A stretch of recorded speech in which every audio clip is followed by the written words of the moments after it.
Hello guys and welcome back to the channel, and it's the post match of the Southampton game this afternoon, and come on you Gunners, we have done it.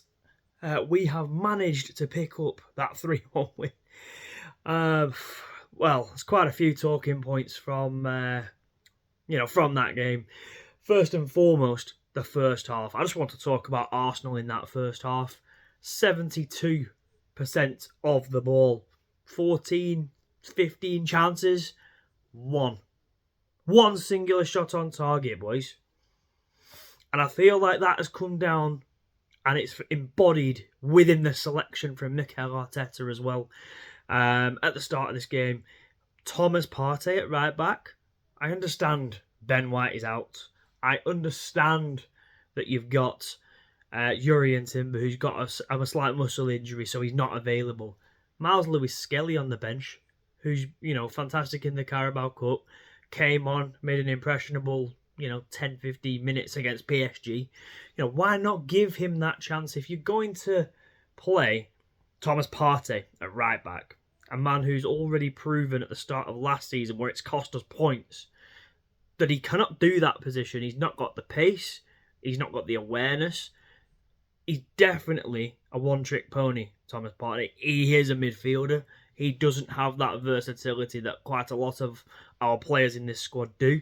So again, I'm not too sure with that one. Obviously, with had Declan and Jorginho in there with Kai Havertz, and again that midfield for me, for the first third of last season when Kai Havertz was playing in that midfield, only got away with it because Martin Odegaard and Declan Rice were in there with him. We only seem to get away with it in most games. With Kai Havertz in midfield, and no disrespect to Jorginho, because again, he's a fantastic player, good football brain. He's got a very good CV as well, and he's brought a lot to us in terms of experience, but he's not got the legs. It's a midfield consisting of our centre forward, Kai Havertz, the number 9 that I am now starting to see him as, and Declan Rice. Declan Rice kind of has a right to feel like he's on his own there in that midfield, I would have imagined. And, it's no surprise to me, looking at that starting lineup, I was a bit bewildered, to be honest. Taking the liberties of putting Jesus up front and starting Raheem Sterling, thinking that obviously Southampton weren't going to pose any kind of threat at all. My biggest peeve with that as the the starting lineup, the man that's in form for us at the moment, the man who just seems to be continuously dragging us out, the man who comes up with the goods. I know he didn't get onto the sheet when he came on, but he made a difference when he came on. He livened up, the play going forward. Leandro Trossard. LT19. The Belgian Magnifico. Why, Mikel? Why drop him? This is where we slipped up. We've done this before. We've gone to the Emirates to play Southampton. And anyone remember 3-3? Where Alcaraz and Walcott tore Arsenal apart, tore the title dreams down. The Everton loss, the Southampton draw were the beginning of the end.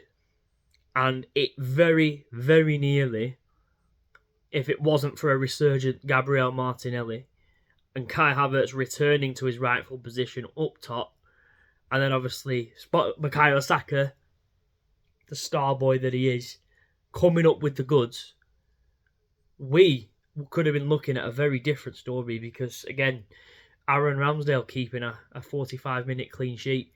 Again, no one expected Arsenal not to be scoring in both halves in this game. Tyler Dibbling. Obviously, I couldn't watch the match because of the 3 p.m. blackout in the UK.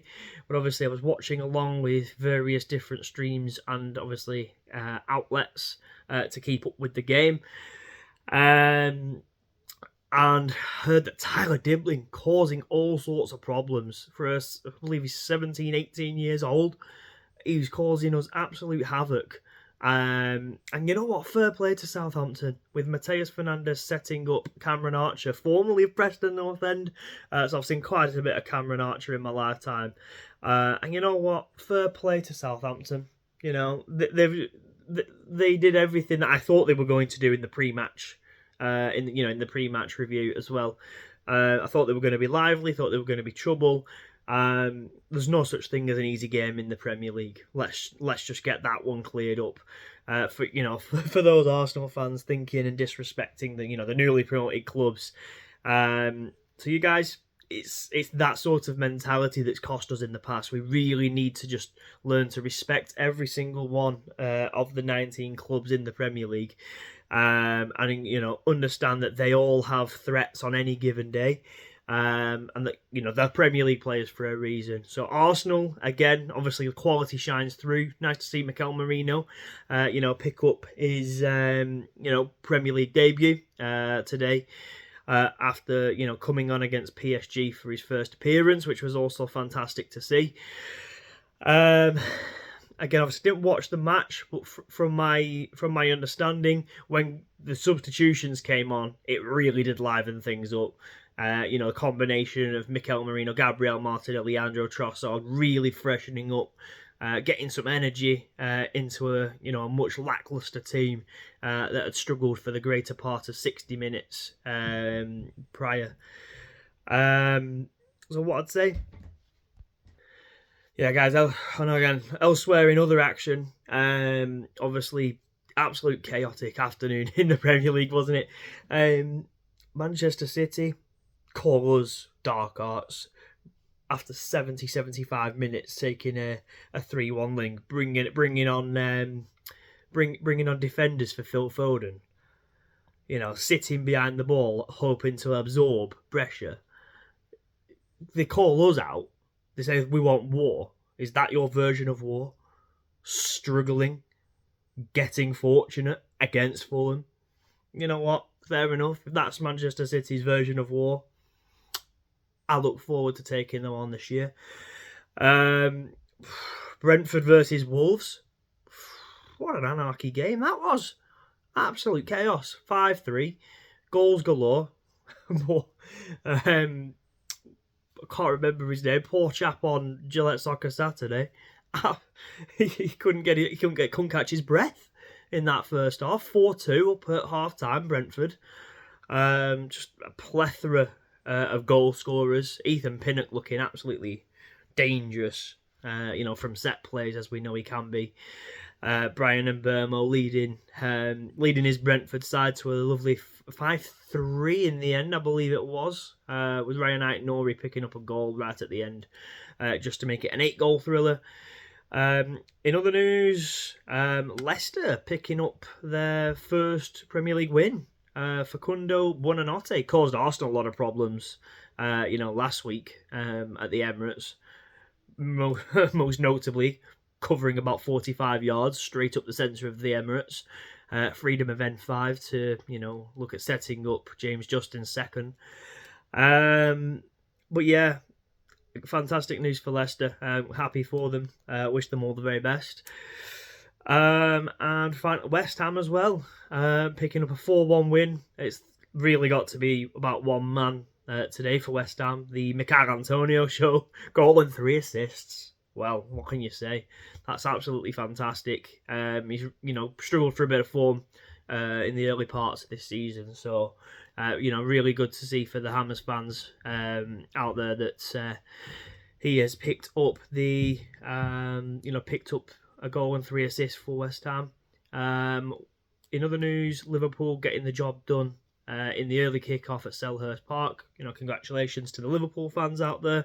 It was an assist from Gakpo and a goal from Jota. Fantastic news. Good to see. And really slotting together nicely for the Liverpool fans, isn't it? Under the new manager, there was a lot of upset caused when the news broke about Jurgen Klopp, of course, and obviously a manager that's been there better part of a decade, maybe just over, and obviously he's enjoyed so many good times at Liverpool, got them that first Premier League title, got them a Champions League with memorable nights such as the the Barcelona 4-3 turnaround. But yeah, fantastic for Liverpool. Obviously, definitely up there again under Arne Slot in the title race. Diogo Jota looking like the Diogo Jota of old, and he's really keeping this together for Liverpool. In a sense, he's had an absolutely electric start alongside Luis Diaz and also Mo Salah to the start of this season. So it's looking like it's going to be a fair fight for this title this year. Liverpool still remain, I believe, a point clear. City and Arsenal tied just a point behind on the upcoming half five. Everton versus Newcastle at Goodison Park. Shout out to my mate Eddie down there at Goodison supporting the Toffees. Wish them all the very best. Up the Toffees. And I'll leave a link in the description to my mate Eddie's channel. Please go show him some love, drop him a like, subscribe, and have a gander of his content over the passionate season ticket holder of the of the Blues. Obviously, very emotional time for the Toffees as well. Final season at the Old Lady, Goodison Park. So wish them all the very best. Hope they can pick up the 3 points against a very good Newcastle side who seem to have quite a strong lineup out, I believe. I've just had a look. So yeah, again, wish them all the very best with that. Anyway, guys, it's been a pleasure to speak to you again, obviously with another post-match review for the Arsenal. But as we say, we fight on four fronts. We win against PSG, pick up a follow-up victory in the Premier League, keep that run of wins going, and again, still undefeated in the Premier League, and we aim to keep it that way. I'll be back next week, guys. Thank you very much for your time, and enjoy the international break now, guys. All right, thank you. Bye bye.